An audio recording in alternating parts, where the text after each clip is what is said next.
Vi matas varje dag med ny information och nya intryck. Och mycket av det behöver vi inte minnas. Det är till exempel inte viktigt att komma ihåg exakt hur alla människor på bussen såg ut. Men många saker vill och behöver vi minnas. Med olika minnesstrategier kan vi minnas bättre.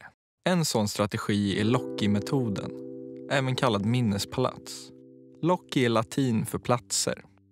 Strategin bygger på att man omvandlar det man vill komma ihåg till bilder och föreställer sig dessa utplacerade någonstans i en miljö man känner till väl. Utgå från en plats, till exempel ditt hem.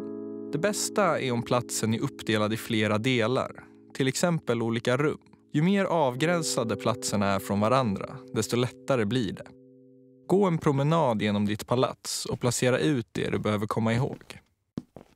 Om du till exempel måste komma ihåg olika sorters ryggradsdjur kan du tänka dig att en orm krälar ut under den där gamla byrån som står ute i hallen. Föreställ dig hur det ser ut, hur fjället känns. När du sen går vidare in i köket ser du att köksluckorna har blivit fågelburar. När du öppnar skåpet flaxar en duva ut. Visualisera hur det låter, känns eller luktar. Ju mer ingående du föreställer dig sakerna, desto lättare är de att komma ihåg. När du sedan sitter på ett prov kan du gå igenom ditt palats mentalt. Stanna på de olika platserna och plocka fram faktan som är kopplad till platsen. Det är viktigt att du följer en bestämd rutt, både när du placerar ut objekten och när du ska minnas dem senare. Det är med hjälp av våra sinnen, syn, smak, hörsel, känsel och lukt vi uppfattar information. Så när du ska lära dig något nytt, försök att använda så många sinnen som möjligt. Då blir det lättare att minnas. Hade du bara sagt kräldjur i hallen och fåglar i köket skulle inte minnet ha blivit lika starkt. Gör bilderna i ditt palats så levande du kan.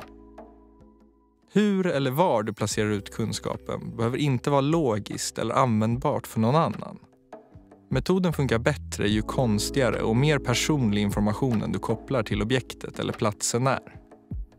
Anledningen till att konstiga bilder funkar bättre är för att minnet är mer mottagligt för det som är avvikande. Hjärnan registrerar lättare saker som är konstiga än helt normala. Ju mer du använder Loci-metoden, desto bättre kommer du att bli på att skapa dina minnespalats. Det kan kännas ovant i början, men med tiden kommer du att få in strategin.